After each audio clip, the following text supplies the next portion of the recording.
This is a question that I get asked all the time on whether or not carpentry is worth it. And there's a fair bit we need to unpack and discuss to get the answer. So over the next few days, I'm going to jump between a few different jobs and we're going to be listing all the pros and cons of carpentry. And to kick it off, we're back in the kitchen and we're going to jump straight back in with the kitchen reno.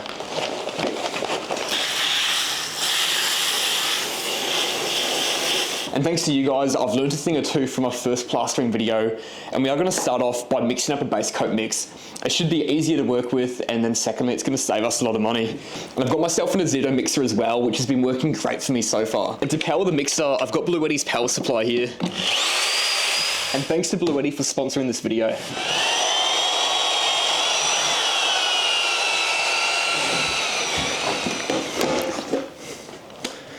Now, since I'm in my kitchen right now, renovating my own house, the most logical point to start with is that being a carpenter gives you skills to renovate your own house. Now, this is true about being a tradie in most trades, but I feel like carpentry in particular is the one trade where you learn the most amount of skills. Now, obviously, depending where you work is really going to influence the skills that you get. I've always worked for carpentry companies that have gone through and contracted onto builders, and they get the majority of the carpentry jobs that the builders have. Whereas someone that actually works for a builder individually might find themselves doing a lot more of the smaller jobs, like actually learning to plaster and getting a lot more skills as a carpenter. So depending on where you work as a carpenter, it's definitely going to influence what you learn on site. But I think as a whole, carpenters are open to learning more different trades and different skills than any other trade out there. We'll get into a few other points in a second. I've really got to lock in and focus because I'm not good at this stuff right now. These corners were such a challenge for me last time, but someone did give me the tip of actually using this tool instead of my fingers to push a tape in. And that already, yeah, that is going on a treat. All right, there we go. That's a base coat done on that first corner. And I do want to apologise. If this is your first time on my channel, watching a video about carpentry on a channel about carpentry, and all you've got so far is a bad plasterer, I'm sorry. We are going to be jumping on from this job in a second, and the next few jobs I've got coming up are all carpentry related. And actually, throughout this video, we're going to be talking about a lot of things carpentry related. I'm also going to go through Instagram and YouTube and reply to a few questions I've been asked there about anything carpentry related. Honestly though, the main things we're looking at, if you want to consider carpentry, is does the job pay well? Is it enjoyable? Is it good in your body? Is it going to be good for a full career? Even though it can be handy to get some skills and renovate your own house, that is just a very small benefit of being a carpenter, because obviously to get your own house anyway, you've got to be doing a job that pays well so you can buy the house and then obviously make money to renovate it. Now, there's an old saying that if you find something you love doing, you never have to work a day in your life. And although I don't find that necessarily true, no matter what you do, work's going to be work. I do think carpentry is a fun trade to be doing. You're still going to have your days and your time periods where you're not liking it, especially in winter. It might feel like a bit of a grind, a bit of a slug getting out of bed, working in that cold weather. But I've had so many days on site where you're working with a few mates, doing some cool jobs, and sometimes it honestly just feels like you're hanging out with your mates for a full day and you're just loving what you're doing, building some stuff on the side. Admittedly, it does take a bit of time to get to that stage, especially as an apprentice. To start with, it feels like all you're doing is running around, getting told off, getting told to do different things, and it could be pretty hard to start with. But then I'm looking at other people that work office jobs, and I've got mates that just absolutely hate what they're doing, rocking up, sitting in an office all day, not being able to socialise and hang out with people as much as carpenters get to. And I do think carpentry is a better choice in terms of an office job. And we'll get into money in a second, but I think work-wise, carpentry is probably the most enjoyable trade out there. And I don't know if I've spoken about this before on my channel, but when I finished year 12 and I wasn't too sure what to do, I actually went in and started doing a pre-apprenticeship course to become a sparky. And at that time, I wanted to do a trade, and it's pretty well known that sparkies typically get paid really well. And I went through and I did my pre-apprenticeship course, and right at the end, when we're looking at getting a job, that's when I stopped and I thought about the work I'd be doing as a sparky, and then I started thinking about other jobs you'd be doing, such as a carpenter. And at that time, I wasn't too sure on what the pays would be like for either of them. I had the idea that sparkies would get paid more, but carpentry did seem like an enjoyable trade, and I decided to ditch being a sparky and jump over and be a chippy. Now, admittedly, at this point in time, I didn't know a lot about what sparkies and carpenters really did on site. But as a sparky, I was thinking about crawling through roofs all the time. You'd be wiring houses, you're doing repetitive work all the time, and you wouldn't get a lot of finished products you can really look back and admire. Whereas as a carpenter, there's a whole range of stuff you can do. I started building full houses, which is impressive. At the end of the day, you can stand back and see a massive house built there that you've done. And it goes through to doing fixes. You can do lockups, you can do cladding. There's so much work you can do and admire at the end of the day. And I thought that going through and doing a carpentry apprenticeship will be more fulfilling. You get to enjoy the work you're doing a lot more. There's more creativity in it. And if you get bored of one side of carpentry, there's so much you can jump across to and try out. And I know I'm comparing this just to being a sparky, but I think most trades are quite similar. Being a plumber, you don't get a lot of finished products you get to admire. And even if you're doing a different trade, like a concreter or a plasterer or a bricklayer, you do get to admire the finished product. You are skilled at what you do, but you are kind of stuck with just doing the one thing over and over again. Whereas I think carpentry is really broad, it keeps it interesting, and I do think it's a great career to get to for that point. Obviously though, we do need to talk about money, and to do that, I'm going to clean up. We're going to leave this plastering alone, and we'll jump to a new job tomorrow where we can actually do some carpentry. Right, so the job I'm doing today is just quickly going through, and we're just going to be hanging this door. We're not doing the door handles or anything. It's just got a few hinges, and we're just going to go through, router them out, put the door in place, and that's it for this job.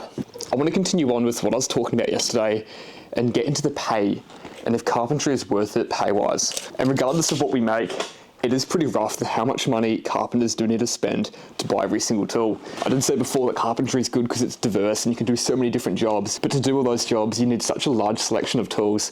And then to be really good at some of those jobs too, you need to get even better and better tools. And I know other trades do also have expensive tools. If you're a concreter and you're the boss running the gig, you're going to have some big excavators, you're going to need a lot of equipment there. And the same thing goes if you're a plumber or even a sparky. But the difference is if you're working for someone in one of those other trades, you normally don't need that many tools. But as a carpenter, even if you're just an employee working for someone, you're going to need to get all the tools yourself. So it is very expensive in that regard. This is something that I always do before I do get the router out and start routering these doors out, is I'll get a spare bit of timber and offcut like this. I'm just going to go through with the router and I'm just going to do a practice run on an offcut. Even though I've gone through and just measured everything, I want to double check that the depth is set right, that our saw guide is set up right. And I've gone through, measured it, it all looks good. But if it's off by a mil and I jump onto a $200 door and screw it up, I'm going to have to go out and replace the $200 door. So it's worth spending 5 minutes. I'm just going to quickly take this out here and just double check that we're all good.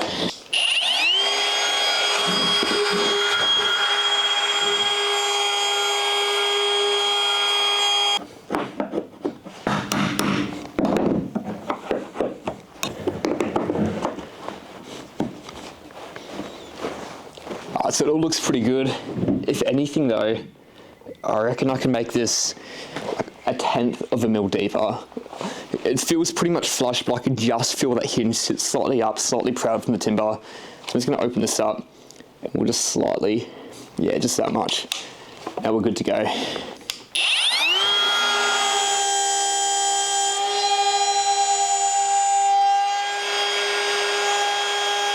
Now, in terms of how much you actually make as a carpenter, I'd admit it's probably not as good as it used to be. When I started, it was pretty well known that if you're on wages working for a carpentry company, you could make an alright amount, but you're never going to make a crazy amount of money.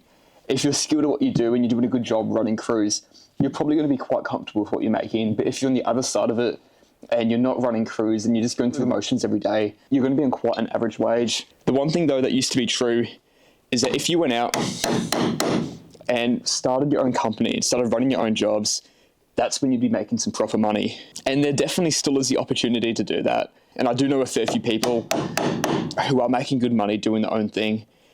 But more so these days, I'm seeing more companies that are struggling to do it. There's more competition, there's more carpenters than ever, and it's getting really hard to get a team of carpenters, run a crew, and still make a good amount of money at the same time. And these days, what I'm seeing is a lot of carpenters that went out and had their own companies, they're getting rid of their companies and instead they're doing jobs such as supervisors for builders, or they might even be going out and getting the builder's license. Personally, I've actually met a few chippies that used to have their own companies, and they said it wasn't worth it. They'd make all right money, but the amount of stress and headaches that came with it didn't really balance out the money they were making. And I've met a few guys that have actually quit carpentry, and now they're working as plasterers or tilers or doing some different trades altogether.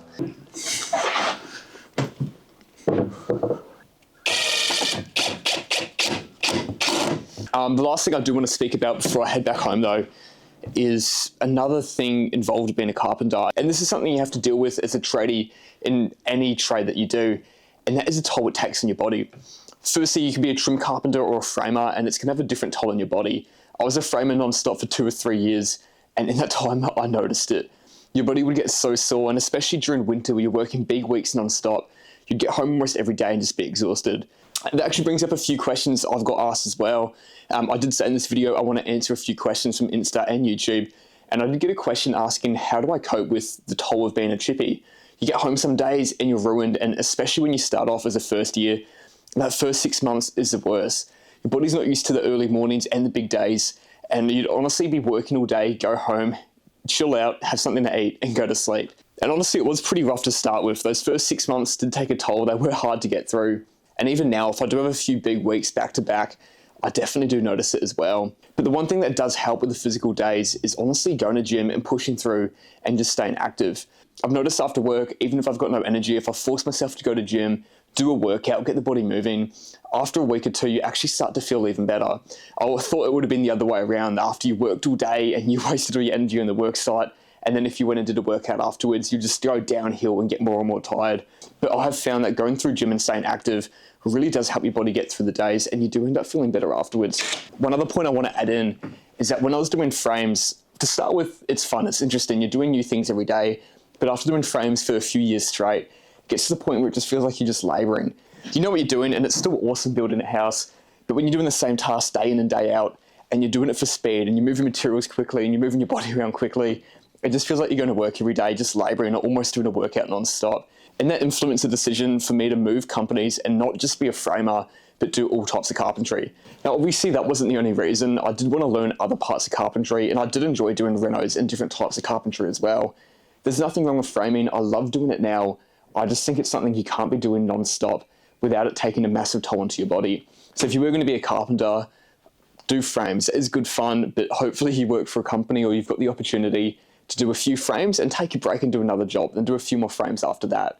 Once I found myself going for 6 months straight, we're doing nothing but frames, and by the end of it, I felt cooked. All right, so that was obviously quite a quick day today. So we're gonna jump back into the kitchen for a few hours. I need to hang some more plaster behind me, so we'll get these sheets up and then hopefully do a bit more work and stopping up. Whilst I'm measuring up for this sheet though, I do want to talk a little bit more about money. It's one thing I've mentioned a few times.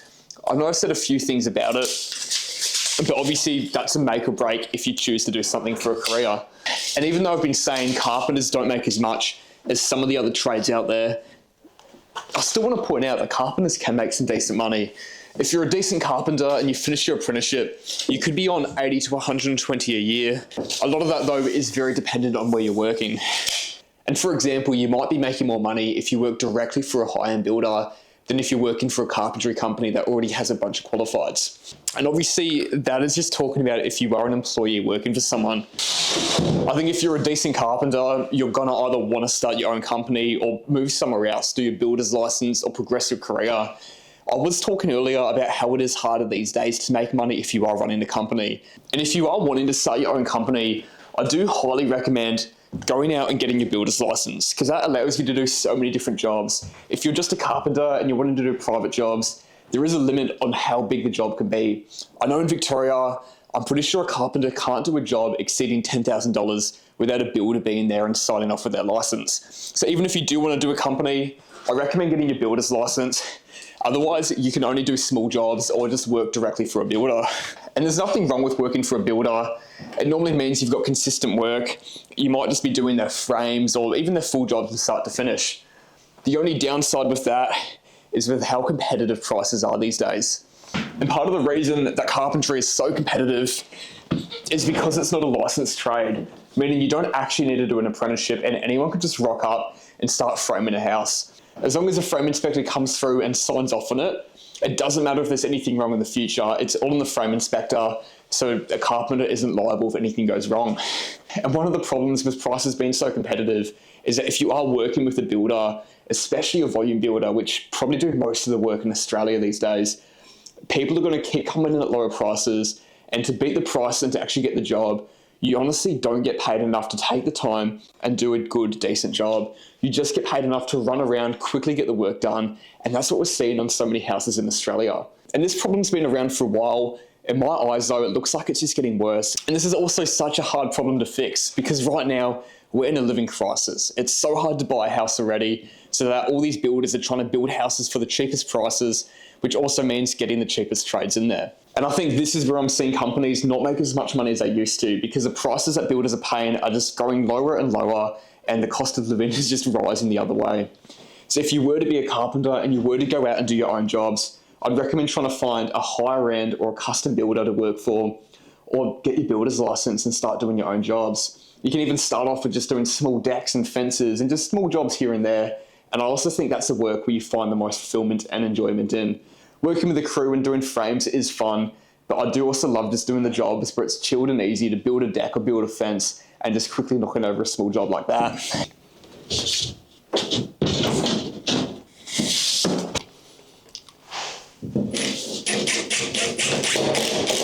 Alright, I do want to wrap this up though, because as I said, I want to spend most of this video going through and answering some questions you guys have asked.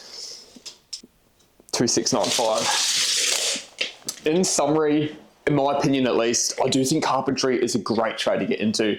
You learn so many skills, it's good fun. The only downsides is all the upfront costs. You've got to buy yourself a vehicle and then all the tools that come with it. And the other downside is the toll that it takes in your body. At the least, I think it's one of the best qualifications you can get. Even if you do your apprenticeship, you've got the skills there and you can always go off and do carpentry work on the weekends if you do work another job on the side. I do think it's a great trade to get into. I'm definitely biased, but I think it's the best trade out there. Even if it doesn't pay as much as the other trades, the enjoyment and fulfillment you get from being a carpenter definitely balances it out.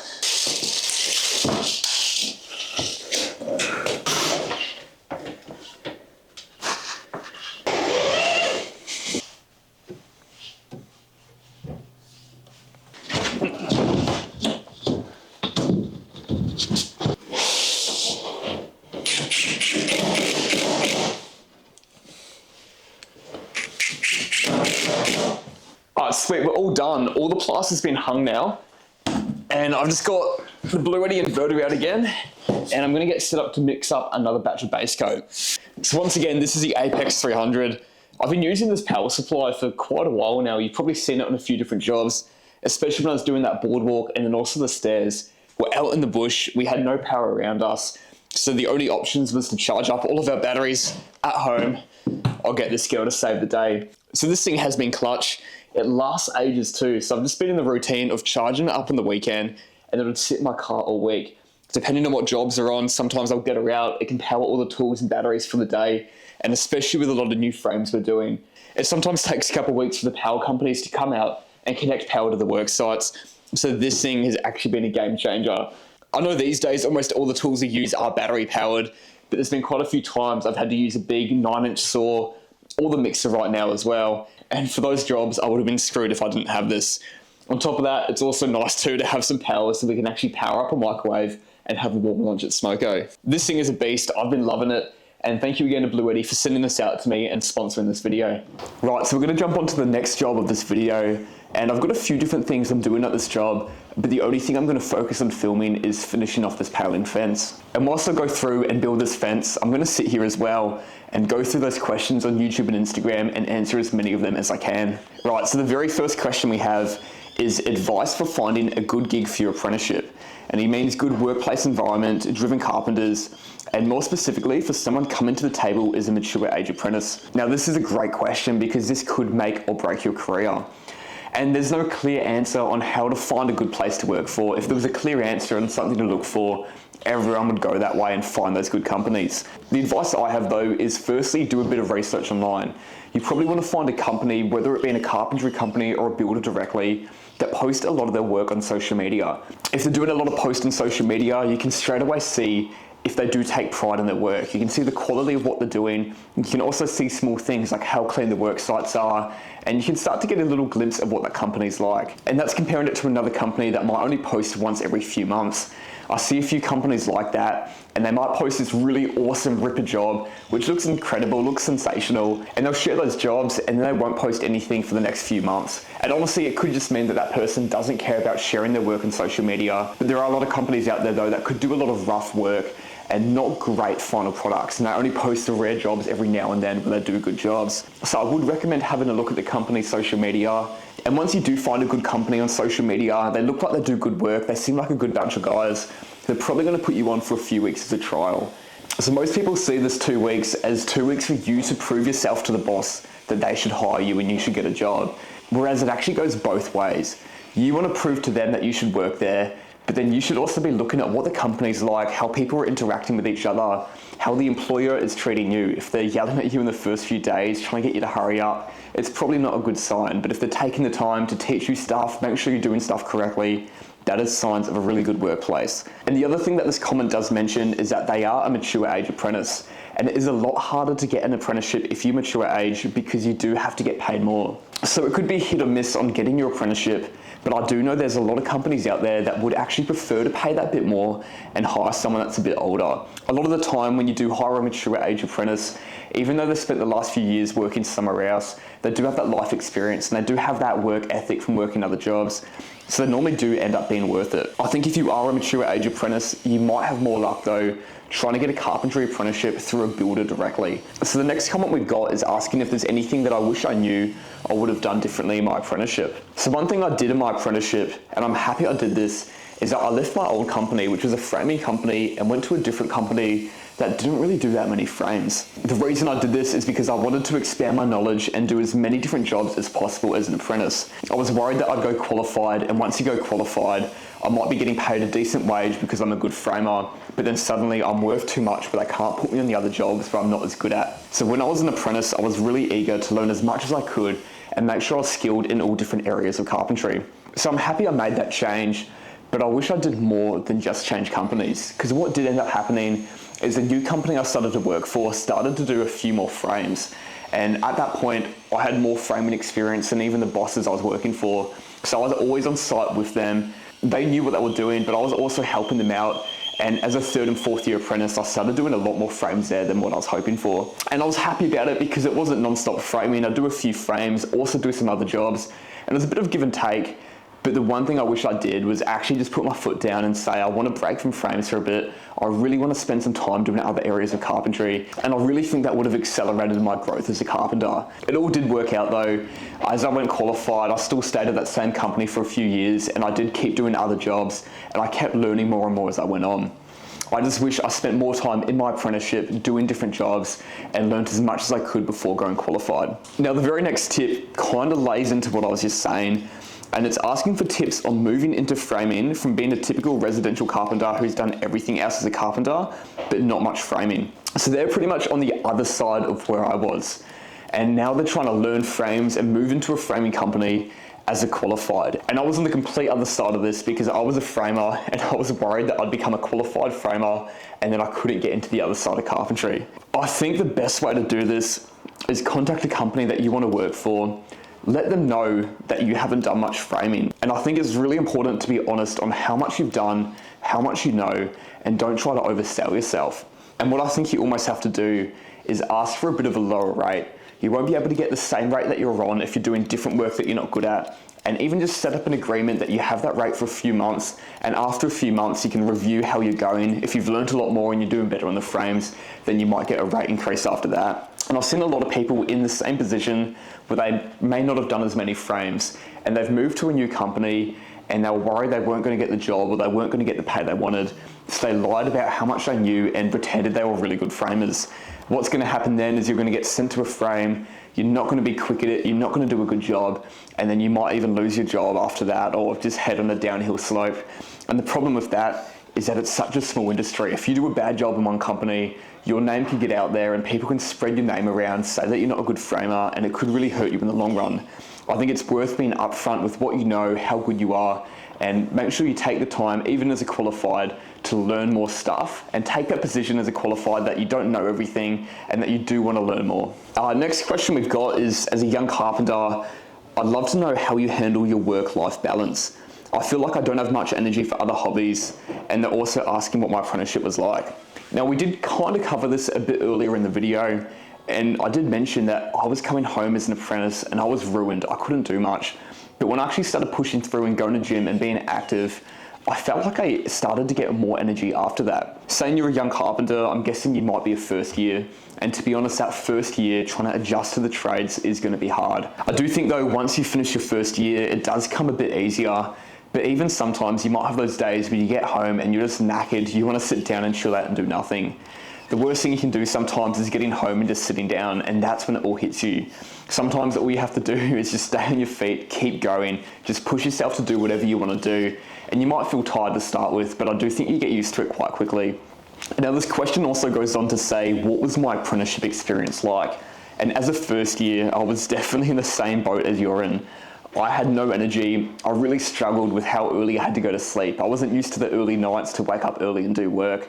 And I did struggle feeling like I had no time for myself. It was pretty rough for that first year, and as I did say, after a year it starts to get a lot better. But from my experience on site though, that first year was quite tough. At this point, I wasn't too sure if I did want to be a carpenter, and all I was doing was framing. And for a lot of framing companies, if you're an apprentice, you're just getting yelled at all day. I was just running around non-stop, didn't really know what I was doing, making a lot of mistakes, and it wasn't a great time. So that first year was quite rough. It's pretty hard when you've got no idea what's going on. You feel like you're just getting told what to do non-stop. You're always just not too sure if you're doing the right thing. And then you get to this point in your second year and you start to figure it out. And that's what happened to me. In my second year, I started knowing what I was doing, and I really started to love the trade. I was just doing frames at that point. I kind of really had my head around the frames, you could smash them out. So I was loving it as my second year. And then going on to my third and fourth years when I changed companies, I was doing a lot more diverse jobs, and I had a really good time doing that stuff. Right, so this is a good question, and it's asking on my take with dealing with non-payers. This is something that's almost guaranteed to happen to you if you do run your business. I've been lucky, I haven't dealt with this yet, but I've seen it happen to a lot of people around me. There's a few things you can do to try to deal with this. The first thing, which I think is really important, is having progress payments. And you want to have this written down in writing before you start the job, but you need to agree on different stages of the job where they're going to give you progress payments. And if you're doing progress payments and they're not paying you in time, that's when you got to stop working for them and just spend a few weeks somewhere else until they do pay you. One thing that I've seen happen a lot of times is that a builder might get a carpentry crew, for example, to come through and build an entire frame. And then what might happen is a frame will get built, the builder needs to pay the carpentry crew, and he might start coming up with excuses saying, oh, I'm just going to wait for payments to come through from the client, we're waiting for this, and we're waiting for that. And then what might happen is the builder might say, hey, I've got the money here for you. I can only afford to pay you though if you start doing another job for me. And this is such a common thing where you then feel obliged to start doing another job. The builder might start paying you then, and while you're doing that second job, you might get paid for the first one by the end of that second job. And then all of a sudden you can find yourself stuck in this routine where you're constantly behind in payments and you have to keep doing more jobs to get paid for the last one. It is a very difficult position to be in. There's no right and wrong answer on what to do. Unfortunately though, you almost need to prepare for this. And I think for every job you do, you almost have to try to charge a little bit more to cover the jobs that you're not going to get paid for. It is pretty rough that it happens, and I'm sure there's a few other people that might comment down below on what they do to try to avoid this, but it is something that might come up and it might happen, and it's almost going to be cheaper just to accept that you're not getting paid and move on. I want to address this comment too, who's asking what it was like starting my own business. And in a way, I feel like I haven't really started my own business. So at the moment, I'm just a contractor, and I'll just go out and work for other carpentry companies or different builders. And I felt like I really gradually got to the spot where I am right now. There was a company that I did my apprenticeship for, and I was on wages working for them. I used to have a company van working for them, and then I decided to give that up and work as a subcontractor where I'd still work for them, but I just wouldn't be on the books full time. So I started working for them as a subcontractor, and at that point, that's when I only worked 3 to 4 days a week. The other day, I might be doing my own jobs or focusing on videos. And the guys I was working for were great. They always had work for me, which put me in a really good spot where I could go out and do my own jobs, take a few weeks off or take a few days off to do that job. And then I've always got the same carpentry crew where I can jump back on and there'd be work there for me. So I feel like what I've done is a bit different from actually going out and starting my own business. It's a different world if you were to start your own business, have a few people working for you, and then are constantly trying to get work every single week. So the last thing I'm looking at here on YouTube is my opinion on apprentice abuse and taking advantage of them. This is something that I know was really bad a couple decades ago, and even over my short career so far, I've seen such a change in the way apprentices are treated. When I started back in 2017, I felt like I had a pretty tough apprenticeship to start with, especially that first year. I felt like I was taken advantage of a lot, I was getting abused a lot. It was just a normal requirement for me to pack up everyone's tools at the end of the day, and then at 3:30 when we stopped getting paid, everyone would leave the site, and then in my own time, that's when I had to pack up my tools and then stay back for 20 minutes almost every day and clean the work site. This is something I wouldn't get paid for. I thought it was a bit unfair at that point in time, but everyone just told me we had to do it too. It's just part of being an apprentice. That's just a small example, but that's something that doesn't happen anymore these days. I do understand that there could be some times where you do need to try to push an apprentice to work a bit quicker or harder, but I do think the way that apprentices used to get abused just isn't going to work well for anyone. There's still companies out there that I do see on work sites where you might have bosses just yelling and ripping into and abusing their apprentices all day. And honestly, if you're working in a company like that, I just don't think it's worth it. I don't think you're going to learn if someone's just yelling at you all the time and just cracking at you like that. I've got another example of something that happened in my apprenticeship, and this is something that I don't think will happen anymore. And when I was a second year, I started doing some footy training, and on one of the training sessions, I injured my hand. I wasn't too sure what was wrong with it, but I sent my boss a message straight away saying my hand doesn't feel too good. There's a chance that I might only be able to do light duties the next day. And straight away, I got an abusive response back saying that this is my first and only warning. If I choose to do anything outside of work, that's on me, and if I get injured from that, I'm gonna get fired. It went on from there that I actually went out and got x-rays that night. I ended up breaking my hand and I was stuck in hospital till about 3 a.m. waiting to get x-rays back to work out if I had to do surgery or not. And I told my boss what happened, and he wasn't having it. I was getting some abusive messages back saying I need to be at work the next day if I want to keep my job. It's my fault that I got injured because I chose to do something outside of work. And this is one of the more extreme examples. That was a bit of a glimpse of what it was like back then. Go back a few other decades and I know it was definitely a lot worse. At that time, I knew it wasn't great, and that probably did help influence my decision to change companies. But I feel like in today's day and age, if you had bosses acting like that, it's so much easier to go out somewhere else and find a new job. When I started my apprenticeship, it seemed like it was a lot harder to find work out there, whereas in today, people are screaming out for apprentices. So if you are going to treat an apprentice like that, it's a lot easier to change companies and find a better job somewhere else. I'm seeing so many more companies these days where people have come through those apprenticeships and now they're taking times with the apprentice to really teach them and make sure they're enjoying what they're doing and doing everything right and safe. And even if you're not getting abused and taken advantage of, it's already so tough as an apprentice. It's already physically demanding. You're already going to have pressure on you to try to learn stuff and pick things up. And then you're not getting paid much, and you're going to try to pay for your fuel, your car, your tools. It's a pretty tough gig being an apprentice. And at the moment, we're actually struggling to get more apprentices into the trades. And if you do have a boss or people out there that are abusing and taking advantages of apprentices, it's just going to kill out the building industry because no one's going to want to jump on and start an apprenticeship. So I do think it's taken a great turn. There's a lot of great guys out there that are looking after apprentices. And if you are working for someone and every day you're just getting abused and taken advantage of, I do reckon it's worth looking somewhere else because there's a lot of better companies out there. Alright, so we got the fence done, and at that job I was doing a few other small things, such as finishing off the rooftop deck. I didn't end up filming anything, but you might actually remember some of these older videos that I did at the same job. I did a video about a year ago where I was framing at that job, and another one where we're framing out for a rooftop deck. It was quite unusual. If you haven't seen that video, we're putting posi struts in, and the roofer was going to come through and just do little box cutters between every single posi. It was a bit complicated to build and design up, but about 6 months later, we went through, we had to glue down all the F27 hardwood timber joists on top of the box cutters, and then we went through and laid the decking over it. It was a mission to get that rooftop deck done, but I can say now it's looking awesome that everything is almost completely done. And we've also got a few other questions that I want to get into, so I'm going to continue on with my house and we'll get to the last few questions for this video. Alright, so the first comment I saw on Instagram was asking if I prefer doing timber frames or steel frames. And when I was a framer, all I ever did was timber frames. I've never really built an entire house out of steel, but I've done a few commercial jobs where it's concrete slabs on top and bottom, and we've just done the internal walls out of steel frames. And from that little experience, I definitely wasn't a fan working with the steel. Firstly, it was a lot more annoying trying to cut through everything, and then even more annoying trying to connect it together. On a timber frame, you've got your nail gun, and it's just 2 nails and it's connected, it's nice and easy. And then for the steel frames, you're gonna take the time to try to screw everything together. And one thing I noticed is there's a lot of sharp edges on the steel. So I cut my hands a few times, and you almost need to wear gloves if you are working with it. So I don't like working with the steel, but I do love the idea of a steel framed house. And one of the reasons I do prefer the steel is from termites. We saw it in this kitchen, how much damage they did. I think a steel frame is a house that's guaranteed to last a lot longer than a timber framed house.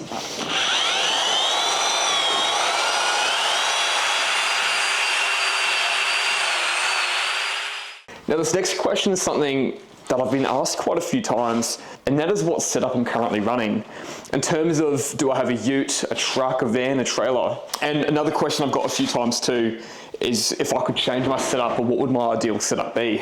So as I was saying earlier, I used to have a company van, and I actually really rate the van setup. The van gave me more than enough room for every single tool I needed, and it even had extra room as well. So if I was picking up material, was there any hardware, I had so much room for that. And when I gave the van up, I went back to my old ute, which is just a ute with a twin toolbox on either side. And for the most part, it is pretty good. And it does do me quite well, but it just doesn't have enough room. I've always got tools in the back seat just because I'm running out of room in the toolboxes. And honestly, a trailer would be ideal, but I've never been keen on a trailer with just how hard they can be to park. If you're working on new construction sites in the middle of nowhere, it's not an issue at all. But I've done the occasional job up City Way, and working up there, it's already so hard to get a park just for my ute, let alone having a trailer as well. And something else I want to answer is a few questions I've got from people that used to be on wages and are about to go off and start their own company. And as I was saying before, I haven't really jumped all out and started my own company, but if I was to do it, the biggest hurdle and the biggest thing you're going to be looking at is just consistent work and trying to find jobs. And the two things that I recommend doing is firstly, letterbox drops. I keep seeing everywhere now that people aren't doing letterbox drops as well, and they're doing more online advertisement. And the online stuff's good. I definitely recommend doing Facebook ads, Google ads, all that stuff as well. But there's not as many people doing letterbox drops anymore. And sometimes you need to advertise where everyone else isn't advertising. If you're on Facebook and Google and there's heaps of companies coming up, there's almost too much competition. You don't know who to choose from as a client. But if you're getting a flyer in your letterbox that someone's hand dropped off and it's saying they're a local company, maybe it's a brochure and it's got some pictures of their work, I think in today's age, it's actually going back to the other way, and that could get you more jobs than going online and doing all this money in paid ads. Obviously, landing the jobs is one of the big things out there. Another thing that is super important that people don't do is to really take the time to set up your business, get all the insurances that you need. And if you are going to hire someone and get an apprentice or a qualified working for you, you definitely want to build up a bit of money in the bank before you start doing that. We're talking a bit earlier about non-payers and how much of a problem that is. So I actually know of someone that's gone out, he started his own business and had a mate of mine working for him as a subby, and they're doing a lot of work for a builder, and they completed a few jobs, and the builder kept saying, oh, the money's going to be here soon. Do you mind us doing a few more jobs in the meantime? I'm going to pay you, it's going to come. And this kind of links into what we were saying before about non-payers. But for this bloke, he was doing his first ever job for that builder, and my mate who worked for him was happy to do it. He still did a few more weeks, even a month or two, working for this other guy, completely unpaid, because he kept hearing that builder's going to pay the both of them.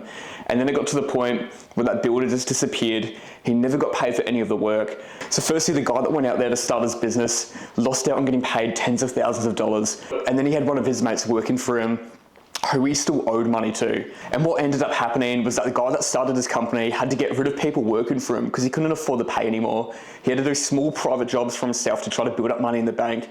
And then over time, he had to pay back everyone that he couldn't pay, not because he was a bad person, but because the builders weren't paying him. So there are a lot of risk when you're starting out. And that's why I recommend maybe starting out with a few smaller jobs. Don't hire someone to start with. Get your foot in the door, get moving, and then from there you can start to build up your company. So this wall that I'm working on right here is actually going to be completely hidden by the time all the cabinets are in. I've got a bench coming through here, cabinets on the bottom, and we've got a splashback in between them, and then overhead cabinets up here. So I'm not taking too much time on this wall to make it perfect. I'll probably only do 2 coats here instead of the 3. But even though I don't care what it looks like, it is super important that I still get it smooth and quite flat. If there's any holes or any lines in it, that's okay, but because the splashback's going on, if I've got a big bow in the wall because of that plaster, it's going to be a nightmare and I might end up cracking that splashback. And I'm not sure if you can really see in this corner, but this plaster sheet here is actually about 10 mil small, and we've got a 10 mil gap in this corner. If this corner was going to be exposed, I would not have left it like that. But because it is going to be hidden, I think we can get away with it. And the reason we've got a 10 mil gap is that these plaster sheets are 2.7. I haven't cut them, I haven't touched them, but the overall room size for this area here is 2,740. So those sheets just didn't work, even with these side sheets going all the way through, and we've got a 10mm gap in either side. I'm gonna chuck some paper on this in a second, and I'm hoping we still get a decent corner by the end of it. This was quite a different video to what I normally do, so if you're still watching this, I do appreciate it, and hopefully you enjoyed this video as well. If you guys want me to do more videos like this, where I just go through and answer a few questions and just talk about carpentry and construction related stuff, please let me know down below in the comments. And if you do want to see another video like this too, and you've got any other questions or anything else you want to know, leave a comment down below and I'll try to get to a few more in another video soon. I appreciate you guys watching, and I'll catch you in the next episode of this kitchen reno.